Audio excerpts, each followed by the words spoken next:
모습이 어떻게 변하셨나 기대가 됩니다.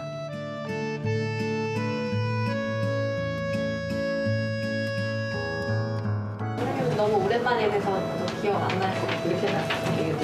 할머니가 되게 좋아하시겠다. 만나면.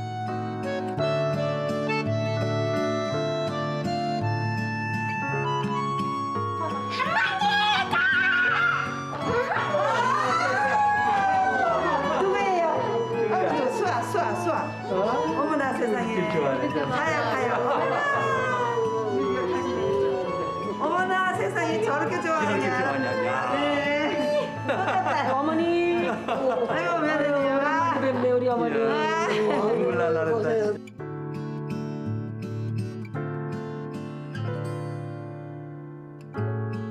저희도 너무 보고 싶었어요, 할머니.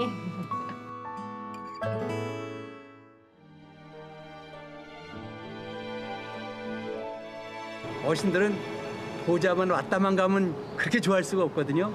근데 그걸 못 보니까 그렇게 힘들어하시더라고요.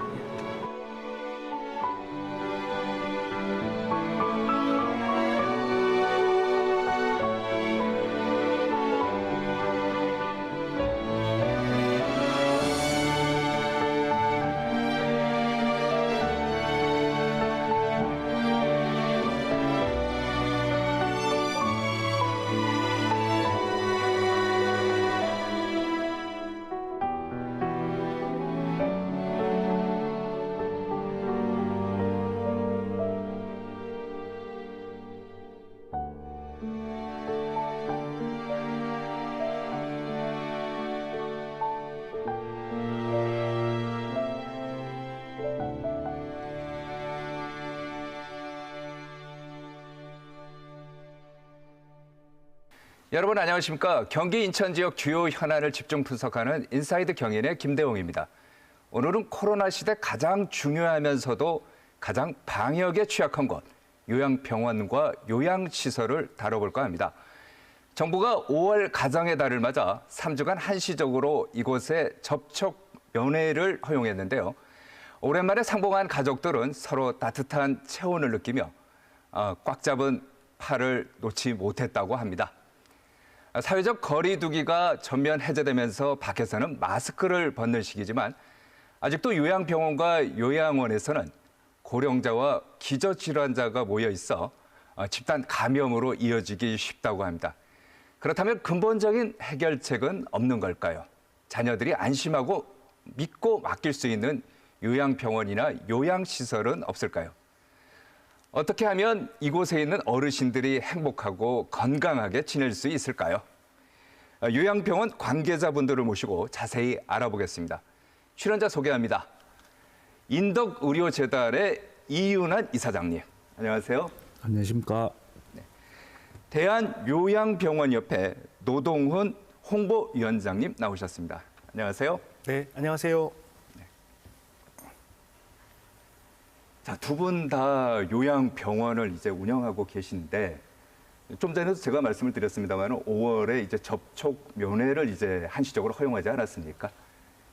실제 요양원 분위기, 요양병원 분위기 어떻습니까?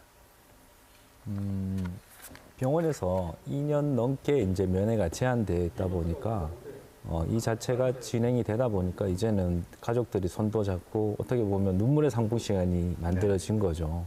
근데 그 면회 시간이 타임 스케줄, 시간표 계획대로 움직이기 때문에 사실은 그 하루에 할 수 있는 양이 그렇게 많지가 않습니다. 그래서 보호자 입장에서는 굉장히 불편한 것도 사실이죠. 그래서 더 많이 좀 이게 확대가 돼야 되고 이조차도 5월 23일까지 한시적으로 지금 정부에서 허용을 했기 때문에 가능하지만 이제 의료기관 자체 내에서 간염 평가를 해서 이런 면회라든지 이런 것들을 확대할 수 있는 그런 방안을 고민해야 될 때라고 생각합니다. 뭐 일부 네. 언론에서는 눈물의 상봉이다 뭐 이런 네. 얘기도 하는데 실제로 보셨나요? 거의 다 대부분 이렇게 많이 우시고요. 이게 하도 오랜만에 이제 가족들 만나다 보니까 그동안 이제 보고팠던 어떤 뭐 힘들었던 예. 감정도 있고 그다음에 이 그림에 대한 감정도 있고 이게 예. 만감이 교차되면서 거의 그 면회장이 거의 다 우세요. 거의 다 같이 울어요. 그렇죠. 보호자들도 울고 환자들도 울고. 그래서 예전같이 이제 환자 그 보호자분들이 병동에 직접 가서 면회를 언제든지 할 수 있는 그런 시절이 좀 빨리 왔으면 좋겠습니다. 위원장님 같은 경우는 어떤 식으로 운영을 했어요? 네, 저희도 이제 환자와 보호자들의 백신 접종 여부, 또 PCR이나 신속항원 키트 검사를 저희가 매칭을 시켜야 되는 상황이 생겼고요. 또 그리고 면회가 이루어질 때도 한 번에 4분 정도만 이렇게 네. 제한적으로 운영을 했습니다. 그리고 면회가 끝나고 나서 뭐 시설을 소독을 하고 환기를 시켜서 또는 그런 이제 추가적인 감염을 막기 위해서 노력을 많이 했고요.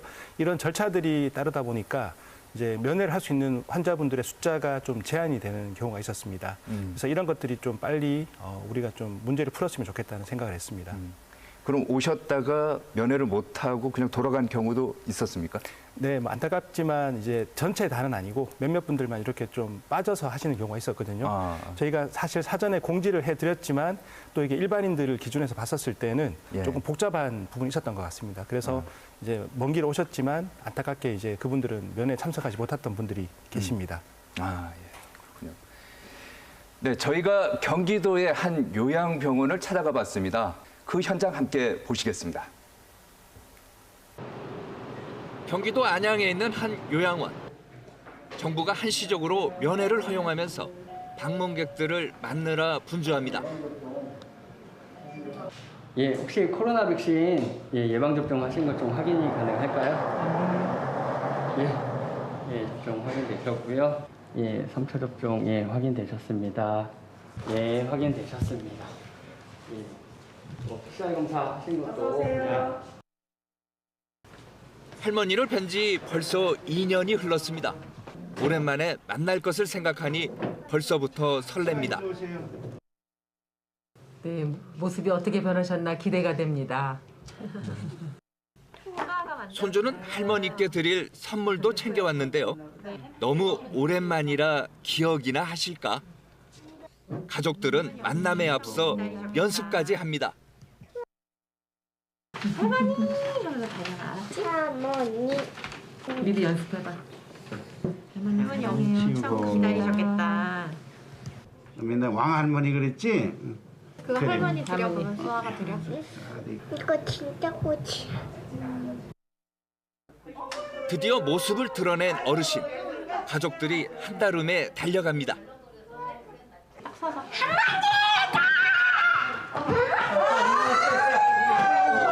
누구예요?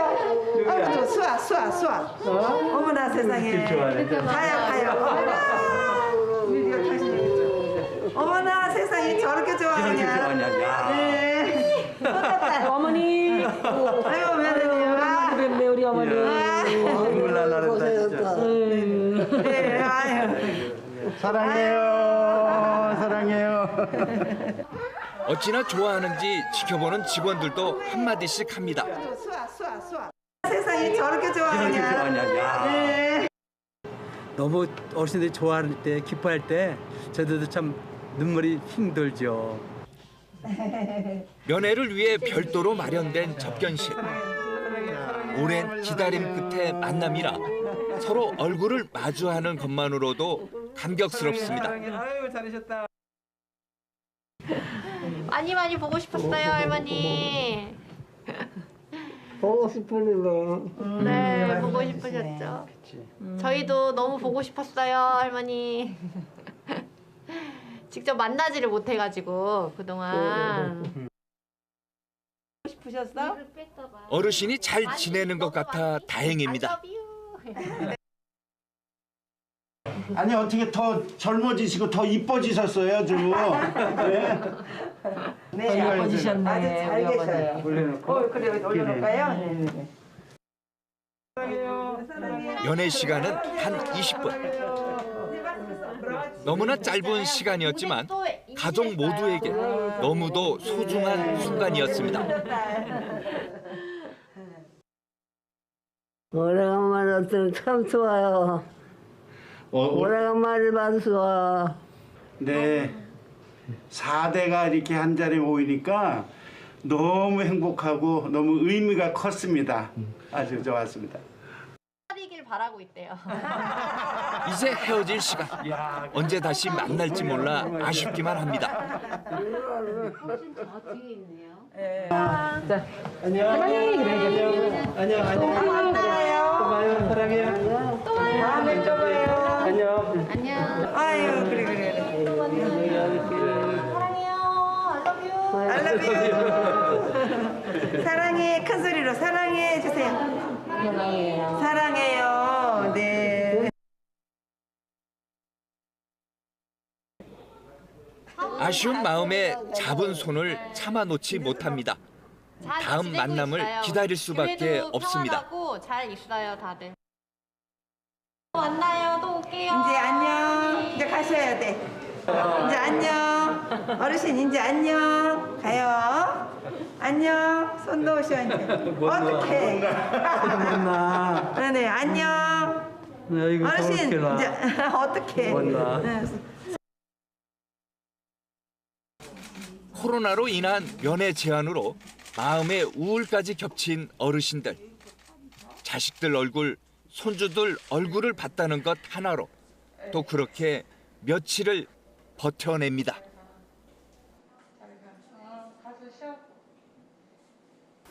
이사장님, 네네. 그 한시적 면회 허용이다 보니까 이제 가족들이 떠나고 나서 어르신들이 이제 혼자 또 남을 거 아닙니까? 굉장히 이제 서운하고 섭섭하고 그랬을 것 같아요. 네네네. 많이 아쉬워하시고.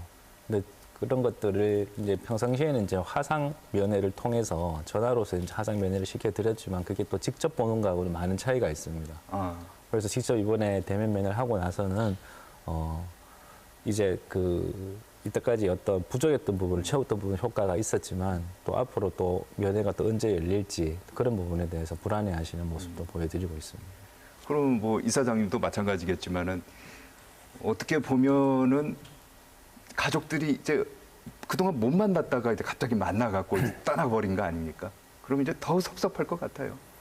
네, 환자분들마다 보호자분들마다 좀 다른 것 같습니다. 우리가 이제 어릴 때 소풍을 가면 전날 가장 설레고 기대가 되잖아요. 면회가 된다고 하면은 전날부터 이제 환자분들이 기분이 들뜨시는 분들이 많이 계시고요. 그리고 끝나고 나서 이제 언제 다시 보느냐에 대한 그런 그 아쉬움이 있는 분들도 계셨고, 또 이제 그 경우에 따라서는 아드님이 오시면은 어머니들은 아드님이 돌아가셔도 얼굴에 계속 웃음꽃이 피어 있습니다. 아들 한번 봤다라는 그런 마음에. 네, 그래서 아마 개인차가 좀 있는 것 같습니다. 이게 보면은 고령화 사회가 되니까 이게 더욱더 그런 것 같은데 이 요양원이나 요양시설, 그러니까 요양병원이죠. 요양병원이나 장기 요양시설, 요양원 같은 게 이제 점점 늘어나는 추세 아닙니까? 네네. 수년 전부터 급격하게 늘었었고요. 그리고 많이 이렇게 급격하게 증가되던 것들이 지금 한 3년 전부터는 정체되어 있습니다. 아, 그래요? 그만큼 이제 요양병원이 많이 생기다 보니까 이제 경쟁도 치열해지고 하니까 새로 들어오는 사업자들도 그만큼 들어오지만 또 그만큼 폐업하고 나가는 분들도 많기 때문에 지금은 정점을 찍었다가 지금 정체기에 있는 상황입니다. 이제 앞으로 코로나 지금 상황이 지나면서는 더 줄어들 것이라고 예측을 하고 있습니다. 홍보위원장이시니까 이제 전국적인 어떤 추세 같은 거를 더욱더 잘 아실 것 같은데요. 어떻습니까? 요양병원은 전국에 몇 군데나 있어요? 네, 전국의 요양병원은 작년 기준으로 1,464개가 있고요. 이제 경기, 인천 지역 같은 경우에는 경기는 319곳, 인천은 68곳이 있습니다. 그래서 전반적으로 이제 요양병원이 많이 늘었지만 최근 3년 정도는 이제 정체를 하고 있고요.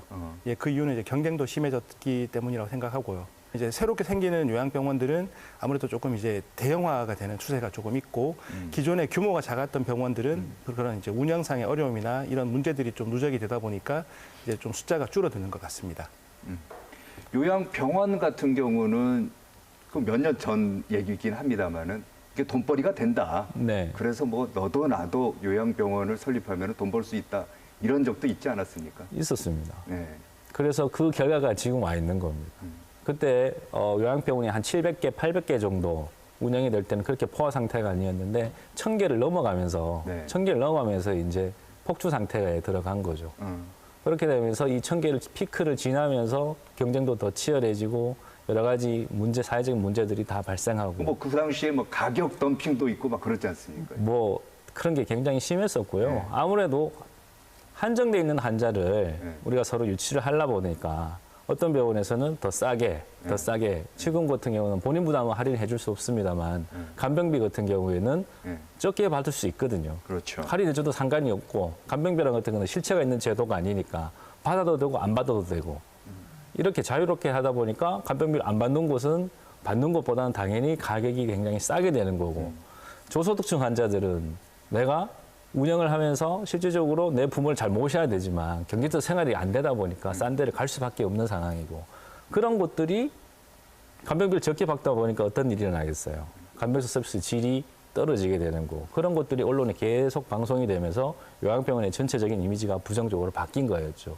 그게 형성되던 시기가 천병상 지날 때였고 그게 장성 화재 사건이 결단적인 어떤 단초가 됐던 거죠. 그런 시장에 대해서 통제가 되지 않고 시장에서 난립하면서 경쟁이 치열해지면서 그 대표적인 사건이 불거졌던 게 장성 화재 사건이었습니다. 그럼 지금은 뭐 문제가 다 해결된 건가요? 아니면? 지금도 해결되지는 않았습니다. 왜냐하면 근본적으로 장성 화재 사건도 그렇고 병원도 그렇고 가격 덤핑을 하면은 의료법에 의해서 환자 본인 부담금 병원비는 깎아줄 수가 없어요. 그렇죠. 근데 간병비는 깎아줄 수 있다 보니까 가격 경쟁이 일어나 버려요. 가격 경쟁이 일어나는 그게 허용되는 한은 요양병원의 이런 그 경쟁 체제, 과경쟁, 그다음에 덤핑 구조, 서비스 질 저하가 계속 발생할 수밖에 없습니다. 그래서 이제 정부에서는 이번에 새 정부에서도 간병 급여를 하겠다라고 공약을 했듯이 간병 급여를 한다는 것은 간병을 보험해 준다는 이야기고 이제는 간병비가 보험화되는 이상 그걸 깎아줄 수가 없는 거죠. 깎아주면 처벌받으니까. 그리고 지금은 환자 몇 명당 간병사를 둬야 된다는 규정이 없어요. 저희 병원은 뭐 5명, 6명당 간병사 1명을 상주를 시키는데 간병비를 안 받는 곳은 간병사가 없고요. 간병사를 반값 받는 곳은 두 방당 하나 간병사를 두게 돼요. 당연히 서비스 질은 문제가 생기죠. 한 명이 5명 보는 거하고 12명 보는 거하고 한 명이 20명, 30명 보는 거하고 그렇게 되면은 뭐 정상적으로 운영이 안 어르신들을 되죠. 돌볼 수가 없는 거 아니에요? 그게 방치인 거죠. 근데 그런 곳들이 살아남기 위해서는 계속 싸게 해서 살아남는 거예요. 그럼 열심히 노력해서 서비스 질을 개선시켜서 내 경쟁력을 키워서 살아남는다는 게 아니라 손쉽게 예를 들어서 경쟁병원에서 얼마 받으니까 나 얼마 낮춰줄게. 아니, 그러다 보니까 이제 문제가 요양병원이 현대판 무슨 고려장이다 이런 비판까지 받았던 거 아닙니까? 그렇죠. 근데 그게 요양병원에 대한 탓할 게 아니라 사실은 이게 정부에서 간병급여 예산이 없다는 이유로 간병급여를 못했고 지금 급성기 병원은 일반 병원은 간병 통합 서비스를 하고 있고 그게 간병보험이죠.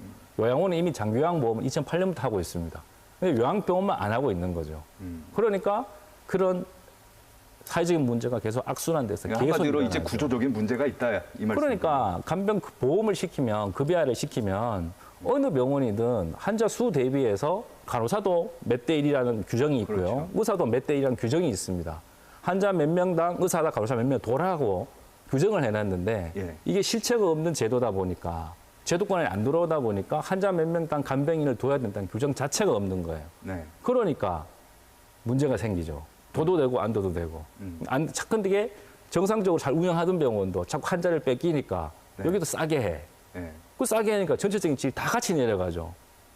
그 멀쩡한 병원도 자꾸 하향 평준화되는 어떤 경향을 보여주고 있다는 거죠. 상향 평준화가 가야 되는 게 아니라 하향 평준화로 내려간다는 게 이게 지금 고질적인 문제입니다. 그러니까 잘 모르시는 보호자들 입장에서는 요양병원 이렇게 보다가 팜플렛 같은 거 보다가 여기는 더 싸네. 그럼 이쪽으로 모시고 가면은 경제적인 부담이 덜하겠네요. 이럴 수도 있는 거 아니에요? 그럴 수 있죠. 그래서 그런 보호자분들은 싼 게 가격이 중요한 게 아니라 과연 내 부모님을, 내 가족을 돌볼 수 있는 내 가족을 간병사 몇 명이 돌보느냐. 나를 담당하는 간병사가 환자 몇 명을 보고 있냐를 반드시 확인하셔야 됩니다. 위원장님.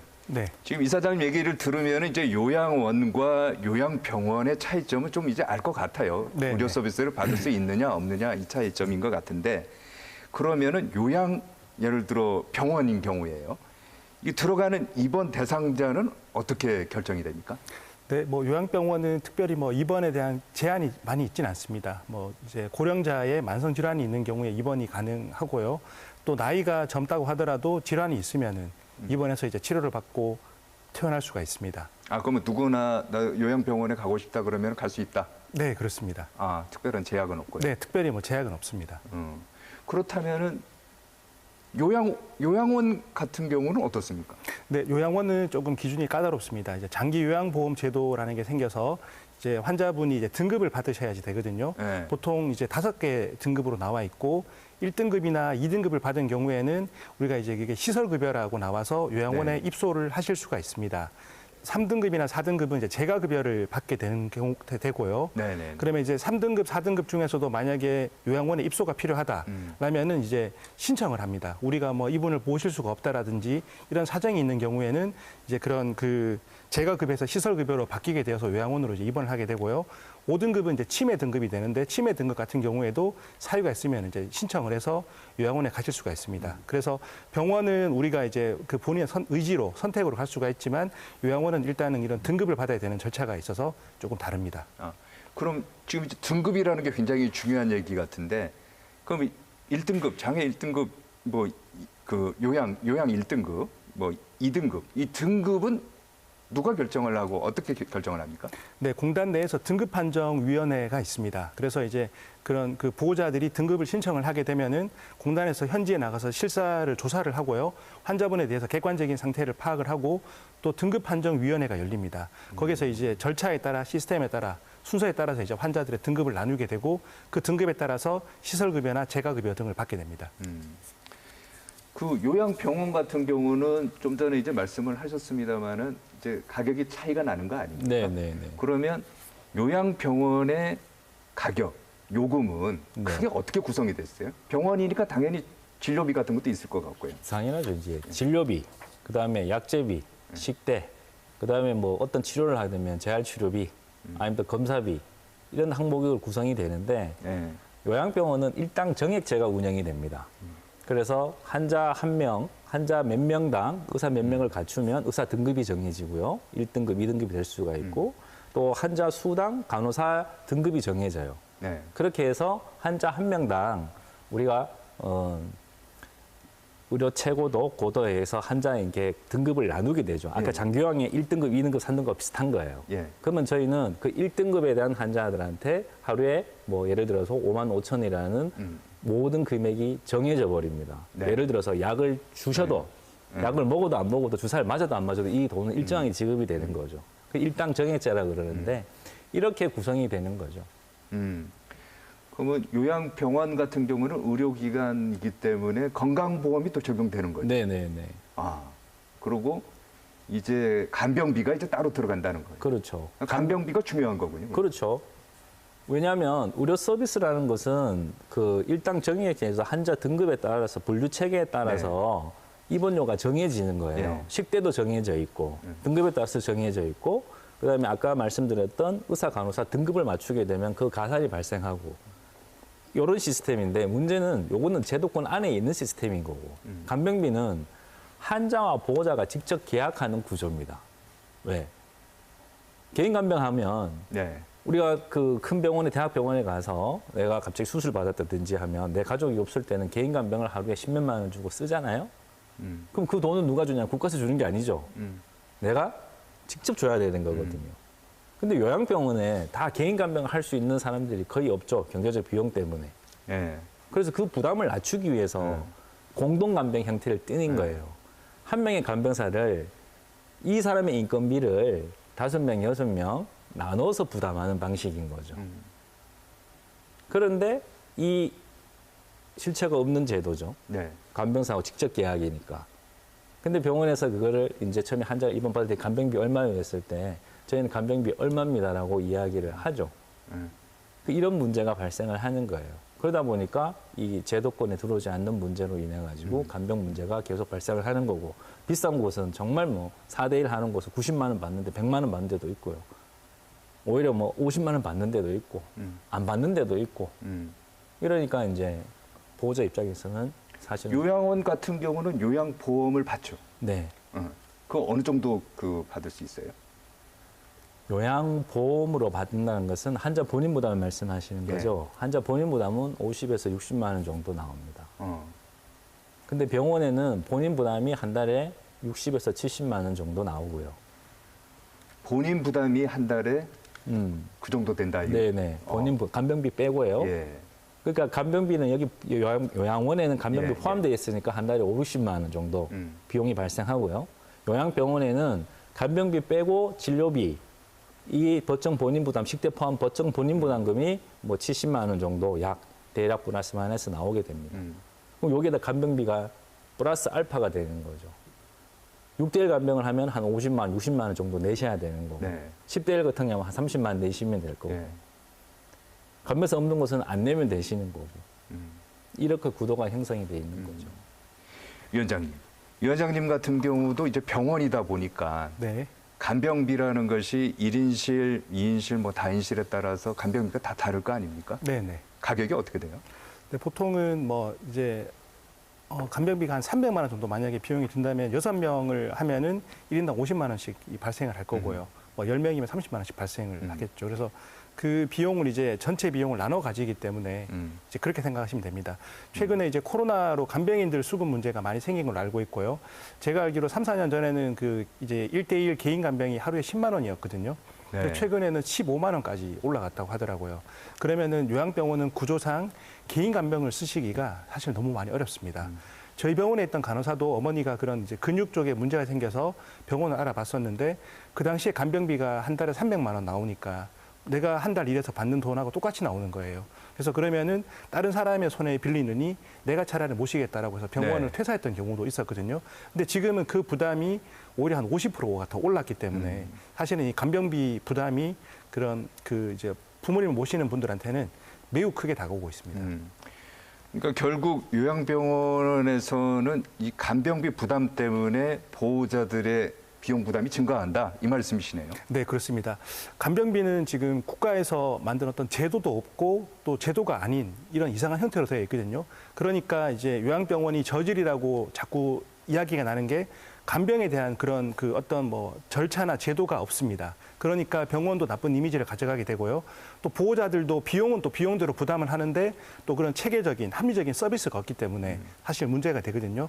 그래서 이번에 그 감염 문제가 많이 발생했기 때문에 어떻게 보면 이제 새로운 정부가 취임하면서 그런 이제 그 국정의 로드맵 중에서 이제 간병비를 요양병원에 대한 간병비도 이제 이슈로 다루고 있다고 제가 알고 있습니다. 그래서 이런 어떤 새로운 정책을 만들 때에는 문제를 가장 잘 아는 것도 현장이고 그 문제를 어떻게 하면 해결할 수 있는 것도 저는 현장이라고 네. 생각을 합니다. 그래서 지금 그런 그 요양병원에서 뭐 예를 들면 어르신들의 뭐 학대나 방임 혹은 또 감염 관리가 안 되었던 것들이 사실은 간병 문제를 그 이제 환자 보호자와 간병인이 직접 계약을 하기 때문에 병원에서는 그 간병인들이 저희들이 뭐 교육을 한다라든지 어떤 거에 대해서 사실 터치를 할 수가 없습니다. 그러니까 이런 것들도 간병 급여화를 하게 되면은 병원에서 간병인들에 대해서 좀 체계적인 교육을 할 수가 있겠죠.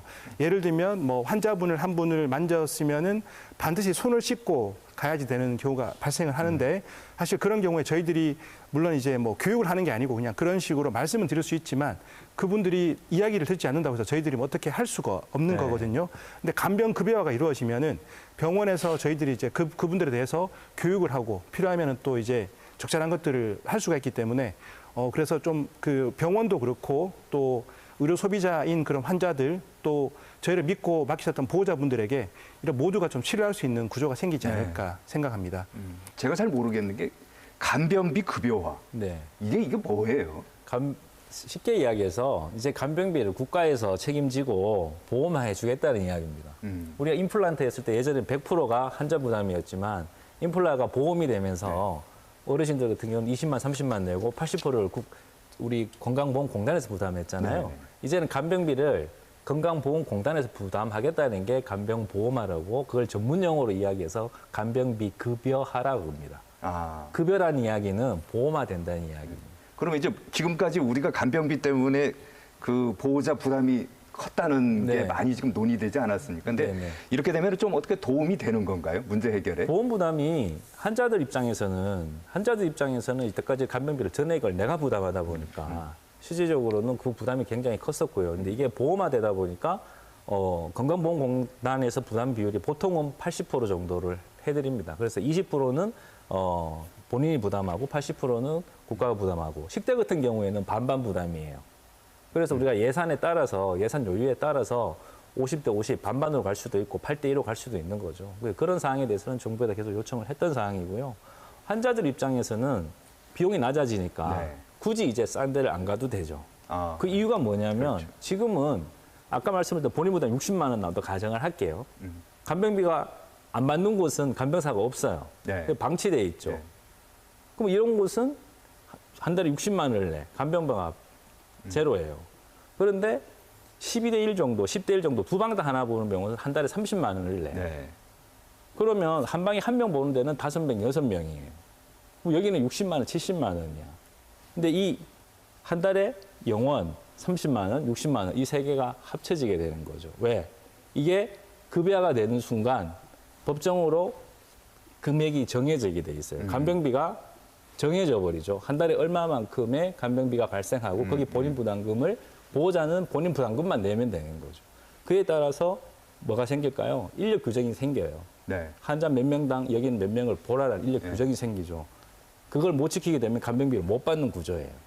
그러니까 이걸 지킬 수밖에 없으니까 간병 인력이 많이 들어오게 되고 지금 간병인 없이도 운영을 했지만 서비스 질은 떨어졌고 근데 이런 것들이 해결이 되는 거고 돈 없는 저소득층들은 간병비 없어서 그 병원이 나쁜 병원인 줄 알고 서비스 제대로 안 되는 걸 알지만 거기 갈 수밖에 없었는데 이제는 그게 평준화가 되고 가격이 똑같아지니까 네. 이제는 환자 입장에서는 좋은 의사, 좋은 진료진, 좋은 간호사, 좋은 시설을 서비스 잘 되는 곳을 찾아갈 수 있는 의료 구조인 서비스가 거죠. 좋은 곳을 선택할 수 있겠네요. 그렇죠. 예, 지금은 가격 경쟁 구도에서는 그 선택권이 없어져 버렸죠. 네. 싼 데가 1등인 거예요. 네. 근데 내가 경제적 형편이 되시는 분들은 간병비를 많이 내고도 좋은 병원 갈 수가 있었지만 네. 그렇지 않은 저소득층은 선택의 기회가 없었던 거죠.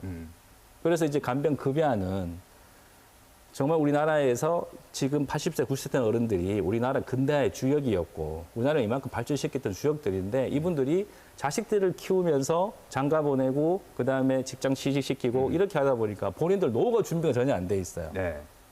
그런데 옛날 같은 경우에 자식들이 부모를 복양했지만 지금 시대는 맞벌이 시대에서 부모를 복양을 못하는 시대인 거죠. 그렇기 때문에 자식들도 자기 살기도 지금 바쁜 거예요. 네. 그러니까 옛날같이 부모 복양을 못하니까 싼 곳을 갈 수밖에 없는 구조가 만들어진 거죠. 그래서 이런 문제는 사회적 문제이기 때문에 이거는 정부에서 이 공적 영역으로 다뤄야 된다는 이야기입니다. 위원장님, 네. 그 요양원은 이제 간병보험이 되고 그 입소 비용 안에다가 뭐 기저귀값까지 포함이 된다. 근데 요양병원은 이런 게 없다. 이게 맞는 건가요? 네, 그렇습니다. 제도가 처음 생긴 것을 좀 이유를 알아야지 왜 이렇게 되는지를 파악을 할 수가 있거든요. 예. 기자님, 2008년도에 어떤 뉴스가 나왔냐면 해외여행을 가서 자녀들이 부모를 타 지역에 버리고 왔다라는 뉴스가 많이 나왔습니다. 아주 국제적인 망신을 당했던 거죠. 그래서 정부에서 부랴부랴 만들었던 것이 지금 현재 장기 요양보험 제도입니다. 근데 요양병원이든 요양원이든 어르신을 돌보는 핵심 중에 하나가 사실은 누군가 옆에서 간병을 해주는 케어 역할이 가장 중요하거든요. 그래서 정부에서 요양보호사라는 제도를 급하게 만들었습니다. 그때 제도를 만들다 보니까 요양원에는 간병 서비스가 들어가게 되었던 겁니다. 그렇지만 요양병원 같은 경우에는 2008년도에 일당 정액제를 도입하면서 그때 참고했던 것들이 미국의 널싱홈, 우리나라 개념으로 요양원이죠. 거기를 바탕으로 이제 했었고요. 의료적인 어려움은 들어간 게 고려되지 않았습니다. 왜냐하면 미국의 널싱홈을 참고했기 때문에 그러면서 그때는 간병에 대한 개념을 정부가 고민을 하지 않았던 거예요. 그렇지만 막상 요양병원에도 환자가 입원하면 누군가가 의료 이외의 케어를 들어가야 되잖아요. 네. 그러니까 자생적으로 생기게 된 것들이 이제 그런 그 공동 간병비를 공동으로 이제 부담하게 되는 거였었고요. 이게 하루에 24시간 뭐 한 달 내내 이렇게 보면서 비용을 뭐 250만에서 300만 원으로 맞출 수 있는 사람들은 사실은 중국 동포들밖에 없었기 때문에 현재 이런 제도가 지금까지 생겨서 운영이 되고 있는 거고요. 그러다 보니까 그분들도 많이 열심히 일을 하시지만 우리와 정서가 다르기도 하고요. 또 한 달 내내 24시간 일을 한다는 게 얼마나 힘이 들겠습니까? 그러다 보니까 이제 뭐 좋은 이야기는 아니지만 폭언, 폭행, 학대, 방임 이런 이야기들이 많이 나오게 된 거죠. 그렇죠. 사실 그것 때문에 이제 요양병원의 이미지가 많이 나빠졌습니다. 맞습니다. 게다가 환자를 이제 모셔오기 위해서 이게 서비스질로 경쟁을 해야지 되는데 가격으로 경쟁을 하다 보니까 간병비를 깎아주는 문제가 생겼죠.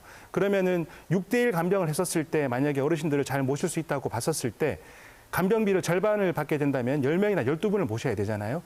질이 떨어지게 되는 겁니다. 근데 이런 문제들이 사실 시작이 간병에서 시작했다고 볼 수 있습니다. 그러면 간병 제도가 없다라는 것은 국가에서 저는 책임을 조금 다하지 않은 게 아닌가. 처음에 어떤 제도를 설계를 할 때 이 제도가 이제 우리가 원하는 효용성을 가지면서 지속 가능성을 가지기 위해서는 초기의 설계가 참 중요하거든요. 새로운 정부가 들어서면서 또 고령화 문제가 더 심각해졌기 때문에 정부에서 이런 문제를 인식을 하고 또 새로운 제도를 만드는 것이 저는 좀 늦은 감이 있지만 지금이라도 우리가 반드시 해야 된다라고 생각합니다. 알겠습니다. 그럼 위원장님 하나만 더요.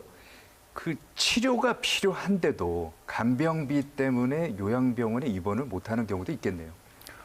네, 실제로 많이 있습니다. 저는 이제 과거 요양원에 촉탁 진료를 많이 갔었고요. 물론 뭐 요양병원이라고 해서 다 잘하고 또 요양원이라고 해서 뭐 다 못한다라는 것은 아니지만 실제로 제가 갔던 요양원에서는 정말 이분들에게 약이 필요하고 처치가 필요하고 치료가 필요한 분들이 계시지만 비용 때문에 계셨던 분들이 상당히 많았던 것 같습니다. 저희 병원에 최근에 입원하신 분들도 상태가 조금만 좋아지시면은 바로 요양원으로 가시거든요. 사실 그 이유가 비용 때문에 그렇습니다. 그러면 요양병원은 의료가 필요한 곳이고 요양원은 이제 그런 돌봄이 필요한 곳인데 그러면 그 소비자들이 의료 소비자들이 그런 각 기관의 필요성에 따라 가는 것이 아니고 단지 간병 문제 때문에 그러면 비용 때문에 선택을 하게 되는 거거든요. 그러면은 그 환자들이 제대로 된 서비스를 받을 수 있을까요? 이 문제는 사실 우리가 같이 논의를 하고 좀 풀어야 될 문제 같습니다. 네. 시청자분께서 이제 요양병원에 딱 갔을 때 여기는 괜찮은 요양병원 같다. 아프다. 물론 이제 직원들이야 뭐 다 좋다, 우리 병원 오세요라고 이게 다 유도를 네. 하겠지만은 뭔가 그래도 기준이 있어야 될 것 같아요. 네. 단지 가격만 봐서는 안 된다는 거 아닙니까? 아까 말씀드렸다시피 간병사 숫자를 봐야 되고요. 간병사 숫자, 내 부모를 돌보는 간병사가 몇 명의 환자를 돌보고 있느냐는 거예요. 그게 가장 중요한 어떤 선택의 여지가 되는 거고, 만약에 예전 같은 경우는 저희가 병동을 24시간 개방했었습니다. 언제든지 보호자들이 와서 다 들어가게 했어요. 네. 언제든지 들어갔을 때 꼭 방문할 때가 이렇게 개방을 했을 때 네. 일단 병동에서 냄새가 안 나야 돼요. 냄새가요? 냄새가 난다는 것은 환자 관리를 제대로 하지 못하고 있다는 겁니다. 그래서 요양병원을 선택할 때 가장 중요한 부분은 과연 환자를 돌보는 간병사가 몇 명의 환자를 돌보고 있느냐가 제일 중요한 문제고, 두 번째는 병실이든 병동에 들어갔을 때 그 병실에서 냄새가 난다 그러면 그 냄새가 단순한 기저귀 갈아서 나는 기저귀 냄새가 아니라 오래된 안 씻겨서 그다음에 희생 관리를 안 해서 네. 이렇게 오래 찌든 냄새라 그러죠. 오래된 냄새가 나는 곳들은 환자 관리를 기본적으로 못하고 있다 생각하시면 되는 거고요. 그런 곳들은 다른 서비스도 사실은 엉망인 경우가 되게 많습니다. 그래서 냄새 관리가 요양병원이든 요양원이든 가장 중요한 부분이 냄새 관리입니다. 알겠습니다. 네, 저도 뭐 같은데. 예. 네. 제 지인이 어떤 요양병원을 갔었는데 저한테 느낌을 말씀해 주시더라고요. 가니까 시설이 참 좋았다. 그게 가장 눈에 띄었다고 하더라고요. 그다음 느꼈던 것이 직원들의 표정이 딱딱했다.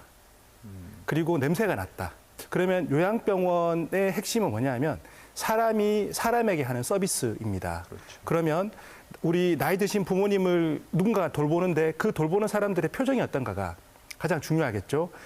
누가 갑자기 들어갔다 하더라도 웃으면서 맞이할 수 있는 그런 분들은 우리 부모님께도 잘합니다. 저는 병원에 처음 들어가서 상담을 받으실 때 첫 번째 직원들의 표정을 보시는 게 좋을 것 같고요. 두 번째 냄새가 나는지를 보면 좋을 것 같고, 그다음에 병실에 들어갔었을 때 이 병실에는 몇 명의 그 환자를, 간병인 한 명이 몇 명의 환자를 보는가, 네. 그거를 보시면 좋을 것 같습니다. 요양원이 폐업 결정을 하면서 입소자들에게 퇴소를 요청한 상태인데요. 어찌된 일인지 저희가 현장으로 가봤습니다. 영상 함께 보시겠습니다. 수원중앙요양원은 운영난을 이유로 시설 폐지 신고를 했습니다. 요양원 앞에선 매주 수요일마다 시위가 벌어지고 있습니다. 폐업을 하고 2, 3개월 후에 건물이 노후됐으니까 재보수를 하고 목적에 맞는 복지시설로 재개원을 하겠다. 그 말뜻 자체는 위장폐업이다.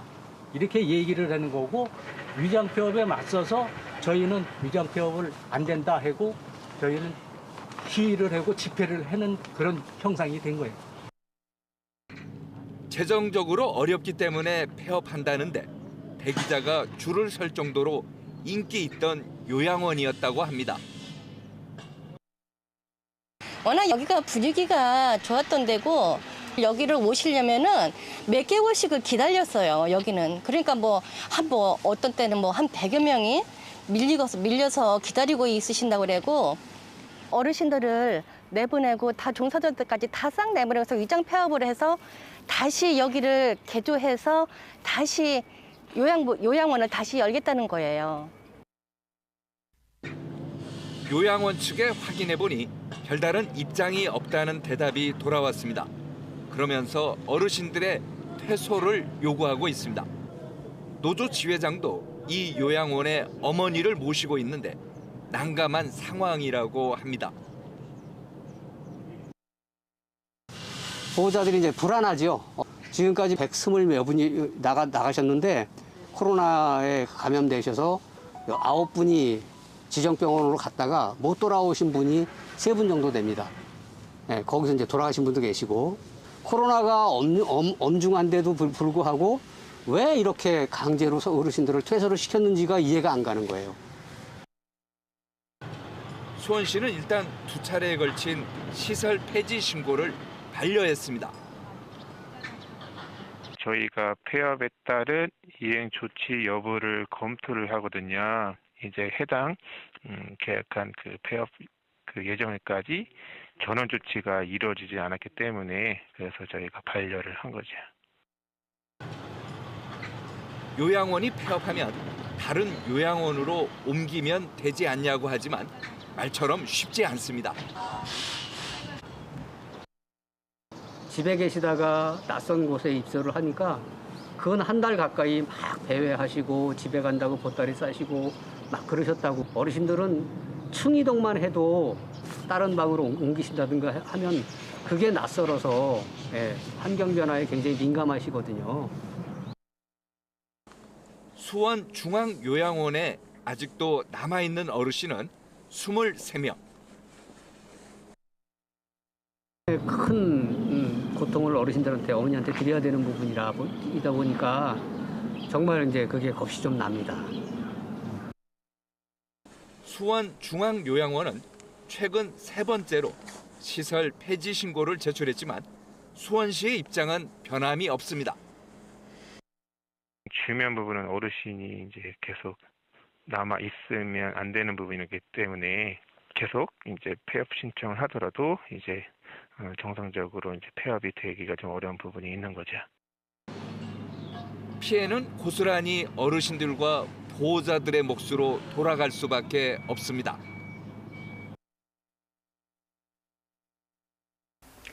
그런데 이제 요양병원이나 요양원을 이제 많이 짓는다고 해서 과연 어르신들이 행복하고 보호자들이 행복한가? 그렇지 이런 않습니다. 문제가 이제 있지 않습니까? 네네. 그 중에 하나가 최근에 정부나 지역사회에서 많이 나왔던 지역 커뮤니티 케어라든지 지역 포괄 케어라고 해서 어르신을 집에 모시면서 의료 서비스를 제공하는 것이 오히려 어르신들한테 더 행복을 주는 거 아니냐 이런 운동도 있었거든요. 어떻게 보십니까? 취지는 좋죠. 취지는 방향도 좋고 되게 선진화된 모델이어서 굉장히 좋은 방식인데 이 방식 이걸 커뮤니티 케어라 그러는데 결국 지역사회 포괄 케어라고 이야기를 하죠. 일본에서도 하고 있고 유럽에서도 하고 있는데 이 모델이 원래는 유럽 쪽의 모델입니다. 지역사회에서 어르신들을 돌보자는 거거든요. 근데 한국하고 안 맞는 이유는 있습니다. 왜냐하면 외국을 예로 들어볼게요. 오늘 내 부모님을 모시고 있는데 우리 가족이 오늘 외부에 외식을 하러 식사를 하러 가야 돼요. 그럼 이런 경우에는 내 부모님을 옆집에다가 우리 갈 때까지만 좀 봐주세요라고 부탁을 하고 갑니다. 이게 커뮤니티 케어고 그다음에 이게 안 됐을 때는 그 각 지역에 그 배치되어 있는 요양보호사나 돌봄 인력들이 있습니다. 이분들한테 요청을 하는 거죠. 그게 평상시에는 내가 돌보다가 도움이 필요할 때는 요청을 하는 이런 시스템에서 괜찮은 상황인데 한국 사회는 거의 맞벌이, 외벌이 지금 구조를 가지고 있잖아요. 맞벌이 상황에서는 실질적으로 하루에 우리 한국에서는 재가 서비스가 4시간밖에 적용되지 않습니다. 집에 모시고 있다가 퇴근해서 오면 그 4시간 동안 또 누가 돌볼 것이며 그다음에 퇴근한 이후에 나의 삶은 없는 거죠. 부모님 기저귀도 봐야 되고 목욕도 시켜야 되니까. 그렇죠. 이런 경우 때문에 요양병원과 요양시설에 모시는 거예요. 지금 미국, 유럽이나 일본에도 많은 비용들이 지출되고 있습니다.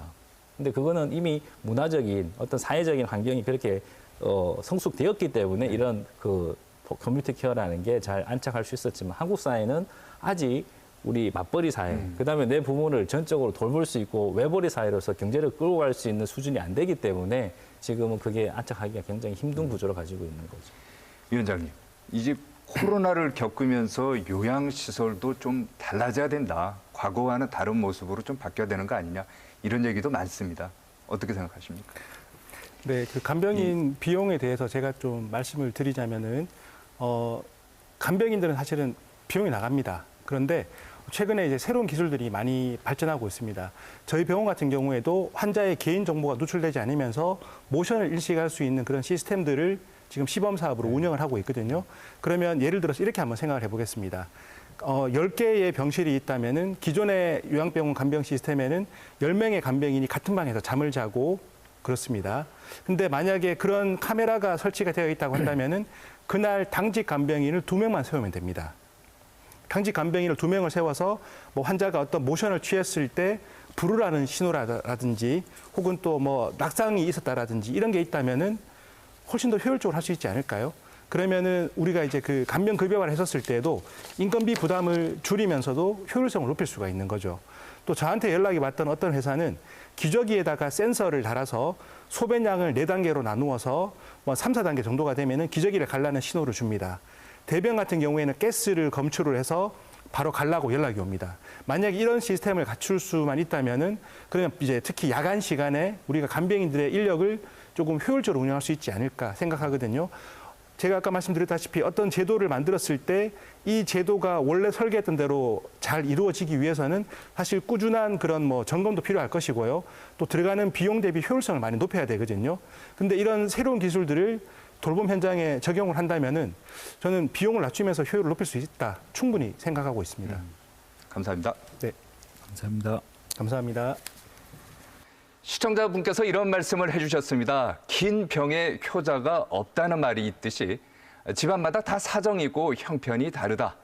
요양병원이나 요양시설에 부모님을 보낸다고 뭐라 해서는 안 된다. 그렇습니다. 초고령화 사회를 앞둔 우리 사회의 현주소입니다. 이번 코로나를 계기로 그동안 부정적으로 봐왔던 요양병원과 요양시설이 건강하고 오래 살 수 있는 쾌적한 곳으로 거듭 태어나길 기대합니다. 오늘 인사이드 경위는 여기까지입니다. 시청해주신 여러분 감사합니다.